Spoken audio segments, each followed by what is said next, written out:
युगकर्ता हे नाव अशाच व्यक्तीला दिलं जातं की जो त्या युगासाठी वेगळे नियम निर्माण करतो आणि ते सगळ्यांच्या हाडीमाशी खेळवून दाखवतो.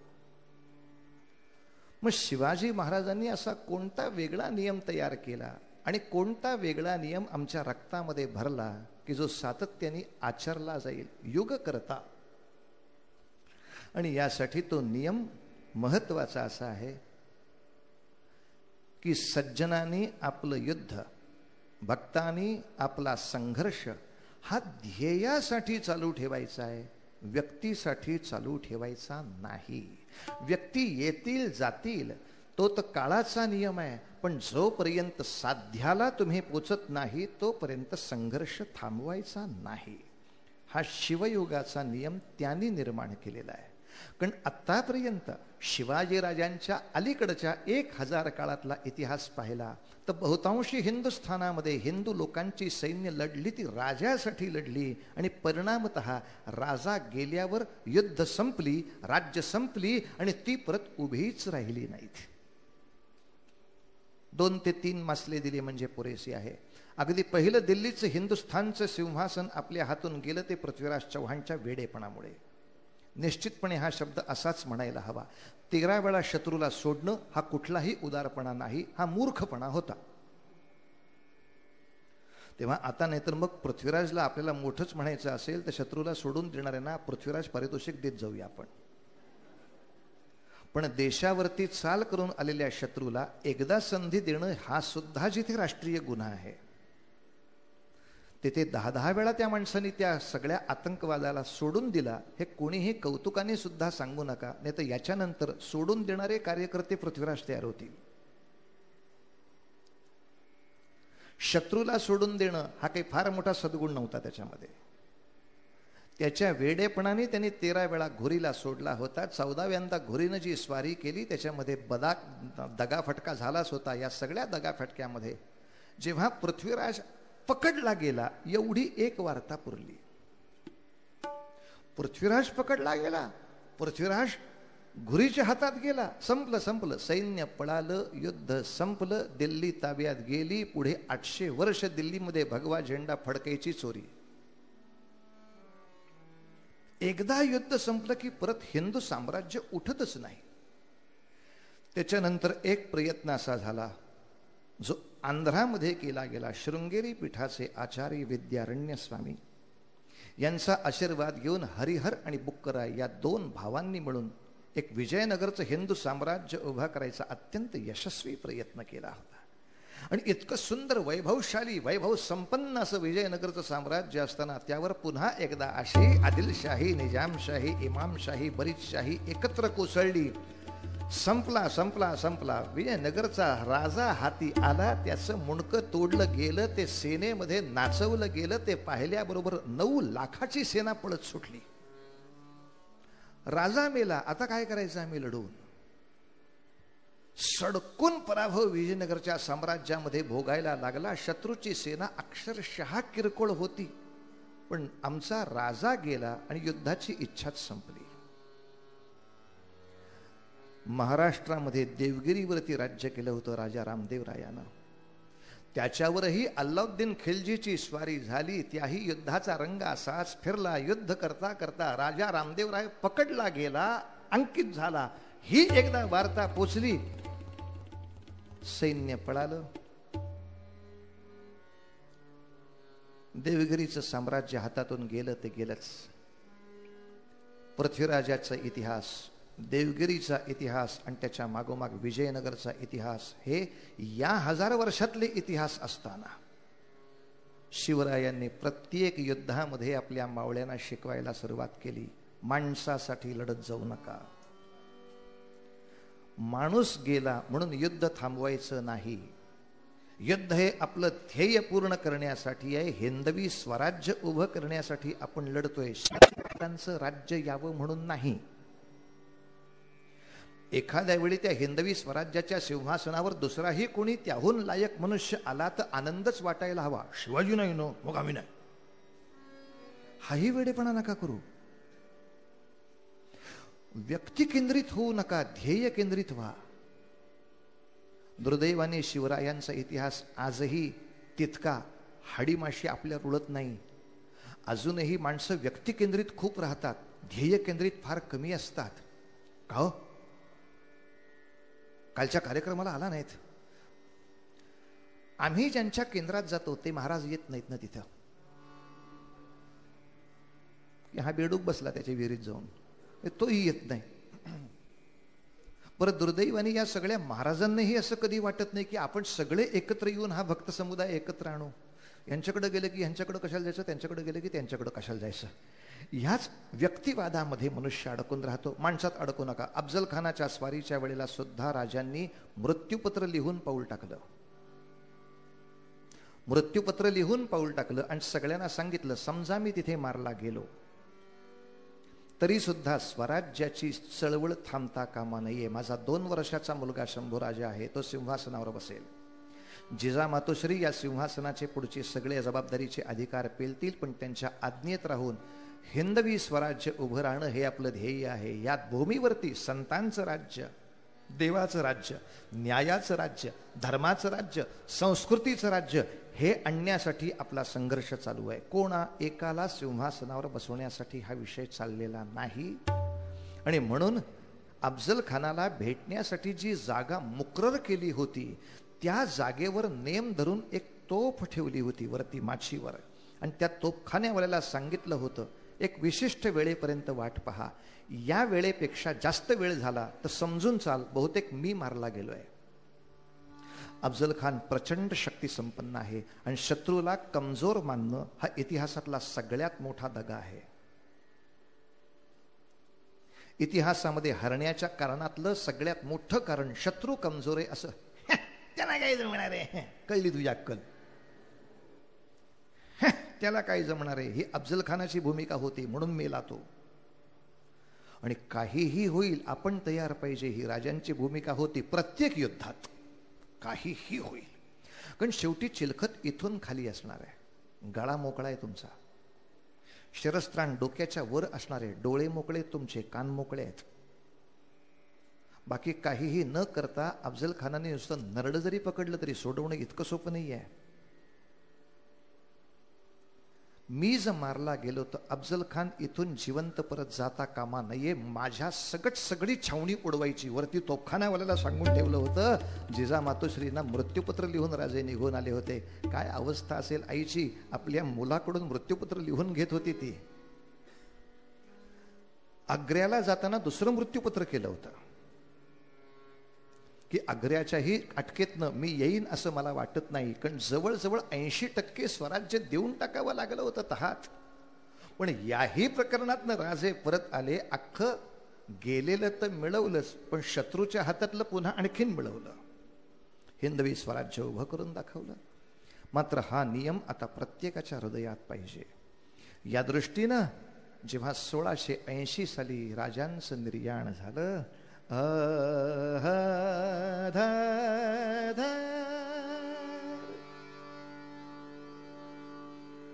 का भगवंता असा पक्षपाती आहे कळत नाही. आपल्या लोकांना कमी आयुष्य का देतो?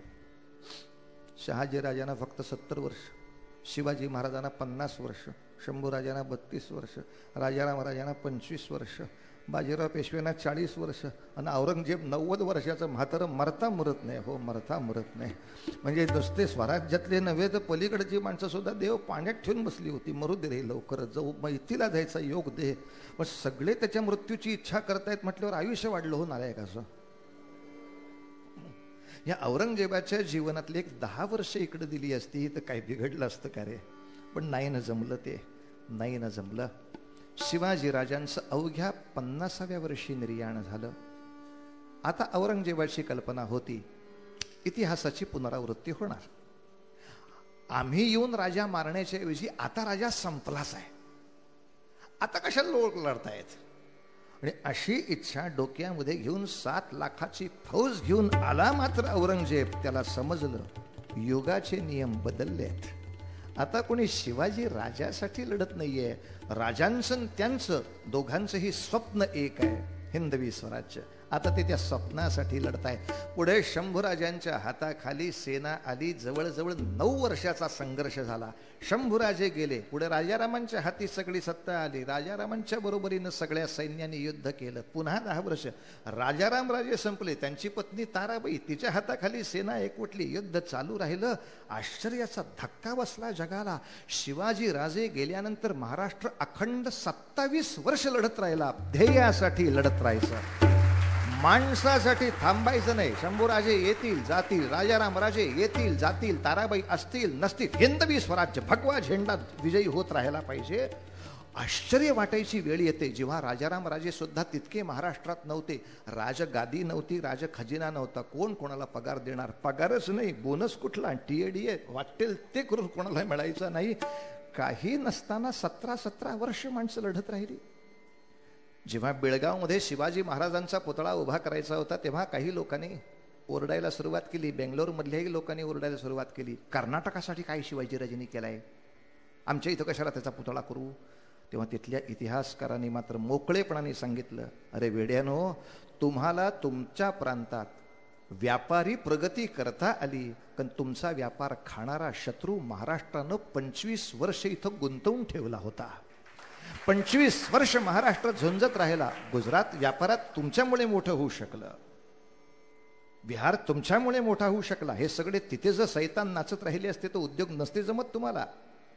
25-27 वर्ष महाराष्ट्राच्या चिकाटीचा आहे इतिहास. सांगत नाही हो कोण. म्हणून आता लोकांचे पेशन्स फार लवकर संपतात. 3 वर्ष झाली की ओरडायला सुरुवात, कधी येणार चांगले दिवस, कधी येणार. 60 वर्षात जे वाटलं नाही ते 3 वर्षात पाहिजे. अहो महाराज, 60 माणसं जेवून गेली तर त्याचं खरकट काढायला 3 तास जातात पहिले. हे तर निघू दे पहिलं, खरकट काय करतं. पण खरं कटावरी ठेवून या. का हा वेडेपणा? बरं, जे होतंय ते कोणी शेअर करत नाही. फक्त जे होत नाही त्याच्यावरती टँग टुंग करत बसायचे. कधी येणार चांगले दिवस, कधी येणार चांगले दिवस.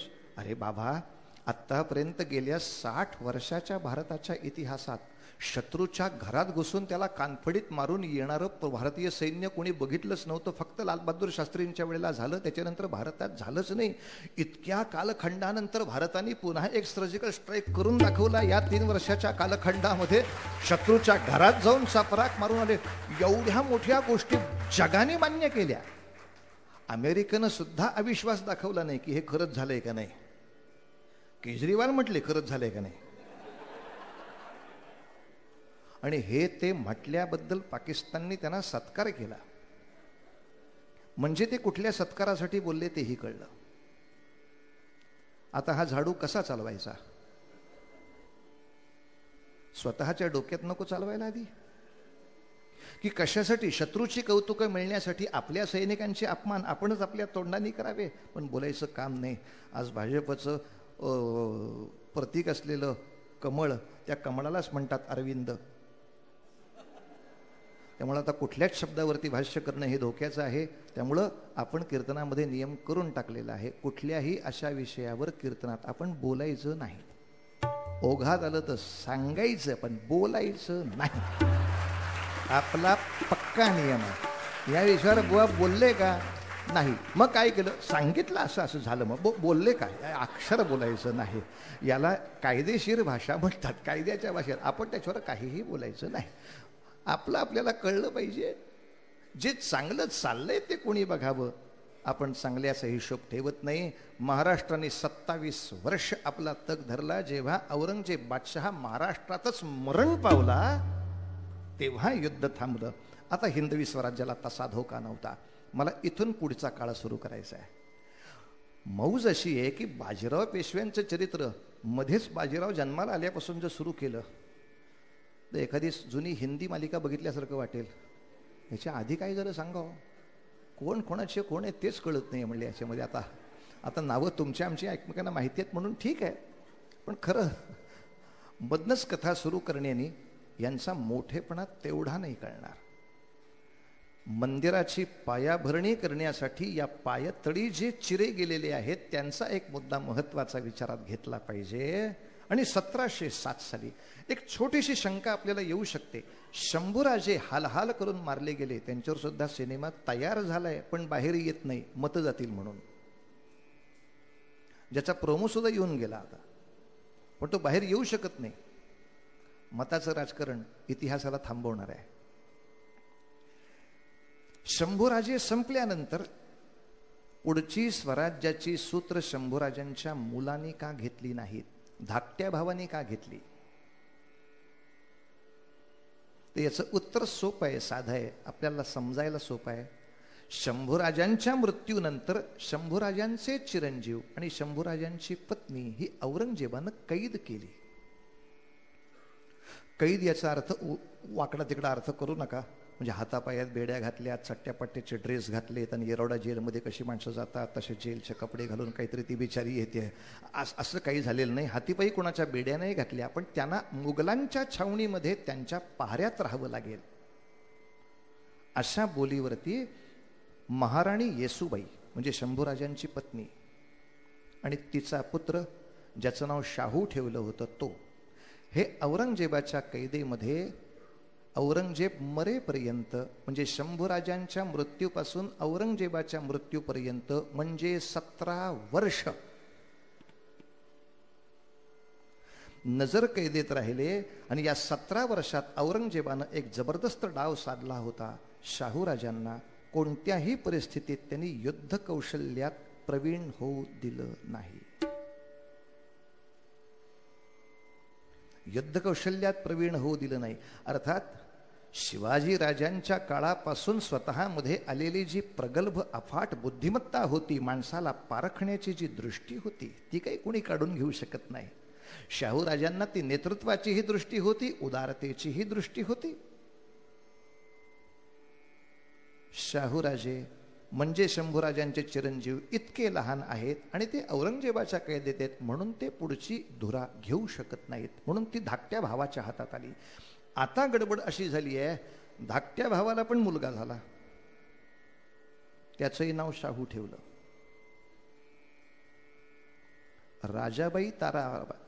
राजाराम ताराबाई या दोघांचा पुत्रही शाहूच आणि शंभूराजे येसूबाई यांचा पुत्रही शाहूच.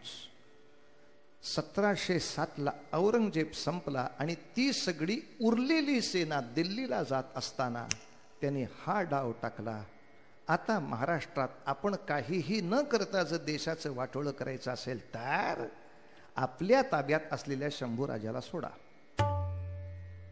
त्याला थोडासा लवाजमा देऊन पाठवा, म्हणजे आपोआप महाराष्ट्रात वाद सुरू होईल. महाराष्ट्र कुणाचा, संभाजीच्या मुलाचा का राजारामाच्या मुलाचा? शत्रूला सगळ्यांना माहिती आहे, 2 चुलत भाऊ जितके भांडतील तेवढा शत्रूचा खूप फायदा असतो. निरूपण नको, सगळ्यांना सगळंच माहिती आहे. त्यामुळे 2 चुलत भाऊ एकत्र येऊ नये म्हणून शत्रू सारखा सावध असतो. सावित्रीचं व्रत घेतल्यासारखा तो लाकडं घेऊन बसलेला असतो, जरा एकत्र आले की लाकूड टाकायचं, मध्ये आग पेटली पाहिजे.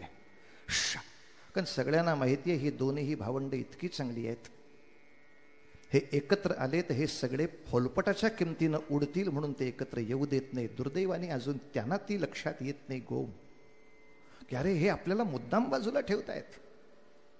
2 भावांची शक्ती एकत्र झाली तर काय करू शकते ते महाभारतापासून रामायणापर्यंत सगळ्या आमच्या वेदशास्त्रांनी सांगून ठेवलाय. सख्खी भावंड असताना रावण कुंभकर्ण एकमेकाशी चांगले वागले नाहीत, लंका संपली आणि राम लक्ष्मण भरत सावत्र भावंड असताना एकत्र राहिली, रामाचा विजय झाला. हा आदर्श तर डोळ्यासमोर तुमच्या आमच्या घेतला पाहिजे. चुलत नावं सोडा, सावत्र भावंड होती, सवतीची मुलं असताना सुद्धा प्रेम आहे. आता काय करणार पुढे, तो डोळ्यासमोरचा आदर्श डोक्या, पण मुघलांचा आपल्यापेक्षा अभ्यास चांगला होता. म्हणजे या दोघांना लढवा की ज्या योगे शंभूराजांच्या मुलाचं सैन्य राजारामाच्या पोराच्या सैन्याला मारेल, एकमेकांना टकरा घेऊन मरतील लेखाचे, आपण सुखात, आपण दिल्लीत बसून गंमत बघू, सगळे चॅनेलचे कॅमेरे लावून ठेवा, आपण बातम्या करू. ही काय पद्धत झाली, ही काय सोडला कोणी, ह्यानीच हरामखोरांनी. पण आता काय भावे षडज पाहिजे. ग ग ग गम प हा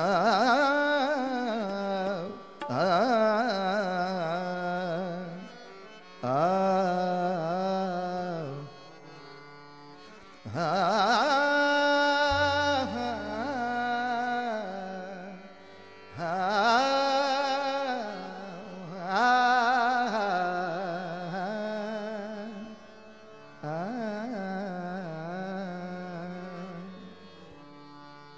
भीमा तीरे जलदी आला, भीमा तीरी जलदी आला, भीमा तीरी जलदी आला, सत्पुत्र शंभूचा.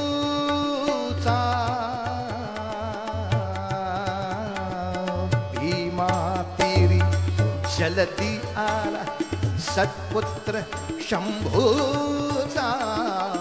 युद्धी आता कसा जिंकावा, युद्धी आता कसा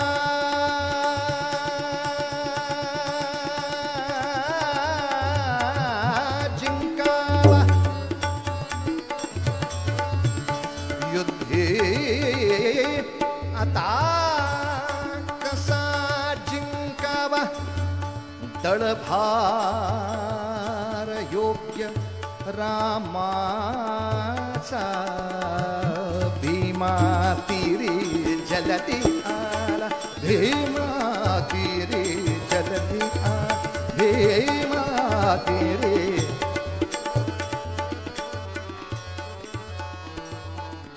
भीमेच्या काठी खेड नावाच्या गावापर्यंत शाहूराजांचा सर्व परिवार आपल्या शिबंदीसह आला. आता मोठा प्रश्न हा होता, आपण जिंकावं कसं महाराष्ट्रात?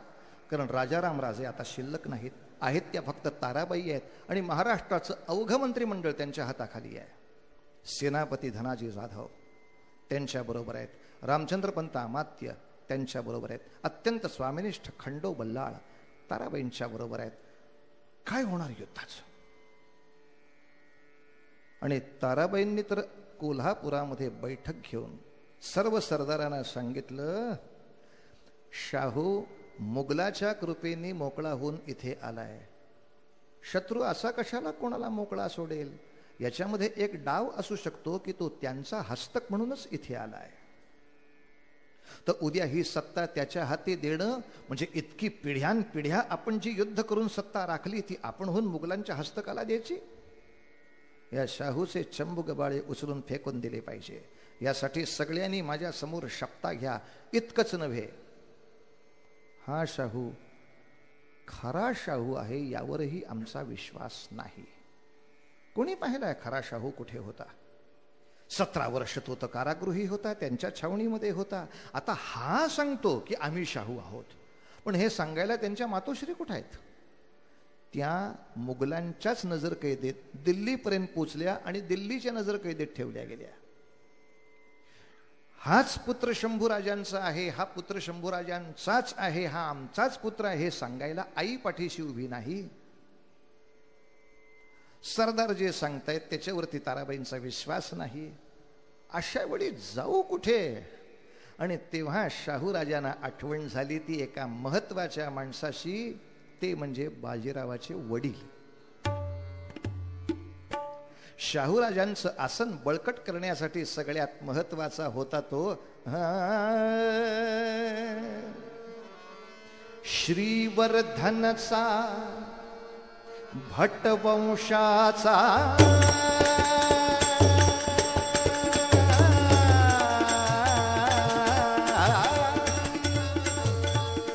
काय म्हणायचं याला? साखी. कीर्तनातले काही पारंपरिक काव्य प्रकार. साखी म्हणजे लावणीच असते बरं का. त्या लावणीला एक शेपूट लावलंय म्हणून ती वाटत नाही.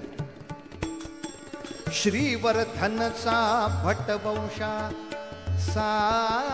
हे शेपूट आहे. हे शेपूट लावलं नाही की तुम्हाला लगेच कळेल हे कुठल्या घरातलं प्रकरण आहे. अरे श्रीवर्धनचा भटवंशाचा विश्वनाथ बाळाजी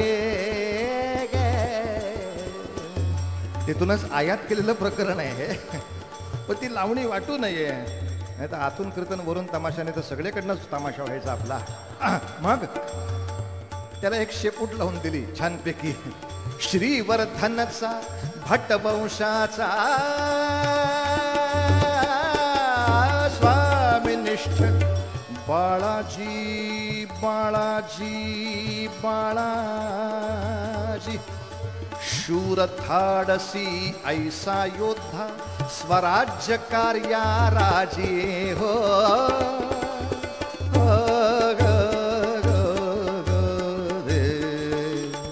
स्वराज्य कार्या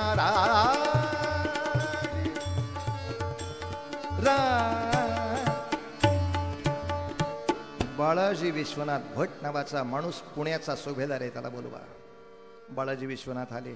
कारण जेव्हा शाहूराजे नजर कैदेत होते तेव्हा औरंगजेबाची छावणी बराच काळ पुण्याशेजारी होती.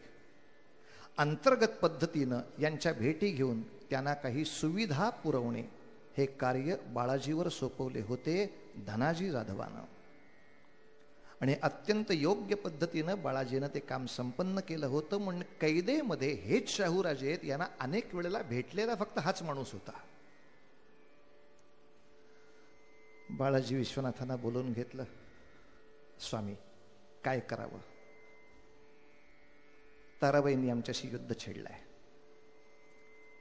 आता भीमेच्या काठी ज्या चंद्रभागेच्या तीरावर सगळे भाऊ एकमेकांच्या गळ्याला मिठी मारतात आणि वर्ण अभिमान विसरली याती एक एका लोटांगणे जाती असा सगळा बंधुत्वाचा विशाल आदर्श जनसमुदाय दिंडीच्या तिथे दिसतो. त्याच भीमेच्या तटावर आता इतिहासातले दोन भाऊ एकत्र भांडणार आहेत. हा आपल्या भीमा तटाला लागणारा कलंक कसा काढावा असा विचार आहे. धनाजी जाधवांना तुम्ही ओळखता. धनाजी जाधवांनी जेव्हा बऱ्हाणपुरापर्यंत स्वाऱ्या केल्या होत्या तेव्हा त्यातल्या एका सैन्य पथकाचं नेतृत्वही आपण केलं होतं. तेव्हा बाळाजी तुम्ही लेखापढीत चपखल आहातच, पण तलवारबाजीत आणि नेतृत्वात सुद्धा जबरदस्त आहात. धनाजींचा तुमच्यावर विशेष लोभ आहे. हे कोणत्याही कादंबरीतली वाक्य नाहीत, ही बखरीतलीच वाक्य सांगतोय. बाळाजी हिशोबाला फरडा, स्वभावाला करडा आणि युद्धाला तितकाच तयारीचा असल्याने धनाजी जाधवांचा त्यांच्यावर लोभ जडला असं वाक्य काढून दाखवतो बखरीतलं. पण बखर गेली खड्ड्यात. आम्हाला महत्वाचे कोण? तो नागपूरचा जंत मामा देशमुख. ब तेही लेखाचा औरंगजेबासारखं म्हातारं मरता मरत नाही हरामखोर. हा सगळ्या ह्या हरामखोरांचा भीष्माचार्य तिथं बसलेला. किती घाणेरडं पुस्तक लिहावं याला सीमाच नाही हो. की धनाजी जाधवाचे आणि बाळाजी विश्वनाथाच्या बायकोचे लफडे होते, म्हणून धनाजीचा बाळाजी विश्वनाथावर लोभ होता. आणि म्हणून बाजीराव हा या बापापासून झालेला नव्हे, बायोलॉजिकल बाप धनाजी आहे. हा पहिल्यांदा इतिहासात शब्द या देशमुखानं आणला, बायोलॉजिकल बाप. बरं, बाळाजी विश्वनाथामध्ये काहीही कर्तृत्व नव्हते, फक्त त्याची बायको दिसायला चांगली होती आणि ती लफड्याला तयार होती. अशा तऱ्हेचा एखादा बखरीतला पुरावा दाखवता. काही गरज नाही त्यांना पुरावा देण्याची. आपल्याला दात आहेत, जीभ आहे, टाळू आहे आणि नादान सरकार पाठीशी घालायला तयार आहे. एवढ्याशा पुराव्यावरती, एवढ्याशा पाठिंब्यावरती कोणीही कोल्हा स्वतःला सिंह म्हणून घ्यायला तयार असतो. पण दुर्दैवाने आज अजून सुद्धा शंभूराजांच्या बलिदान दिनाच्या दिवशी त्या वढू बुद्रुकला किंवा संगमेश्वरी या देशमुखापासून अनेक नालायकांची पुस्तकं फुकट वाटायला ठेवलेली असतात. ते तिथे वाटायला ठेवली जाऊ नयेत ह्याच्यावरही कारवाई नाही. विचार स्वातंत्र्य आहे. नेहरूंवर लिहू का पुस्तक? देता का स्वातंत्र्य जरा विचाराचं? जेव्हा तेंडुलकरांनी तो घाशीराम कोतवाल लिहिला होता आणि नाना फडणवीस हा कसा लंपट होता हे सारखं त्याच्यात दाखवायचं होतं. पण नाना फडणवीस नावाचा एक ब्राह्मण किती लंपट होता हे दाखवणाऱ्या नाटकात 90% ब्राह्मण होते. काम करणाऱ्या आगाशेपासून गाणाऱ्या रवींद्र साठेपर्यंत सगळे ब्राह्मण. आणि सगळ्यांचं म्हणणं एकच होतं, ते काय कला आहे, त्याच्यात तुम्ही बाकीचा विषय काय करता? आम्ही आर्टिस्ट आहोत, आम्ही गायक आहोत, आम्हाला आमच्या कलेचे पैसे मिळतात, बाकीचा काय विचार करायचा? म्हणलं वेश्यासुद्धा हेच बोलतात, आम्हाला आमच्या कामाचे पैसे मिळतात, आम्हाला काय करायचं आहे विचार करून. पण वेश्या असाही तरी आहे, आपल्याला अक्कल आहे, आपण काहीतरी स्वावलंबी आहोत. आपल्याच बापाची टिंगल आपल्याच चड्ड्या उतरवून आपण करून दाखवायची, कशासाठी करायची? आणि नंतर जेव्हा त्या घाशीरामवर गदारोळ उठला की हे ऐतिहासिक फारसं काही सत्य नाही, तेव्हा लगेच तेंडुलकर यांनी त्यांची बाजू पलटवली होती. नाही, ते तसं काही ऐतिहासिक नाहीच आहे.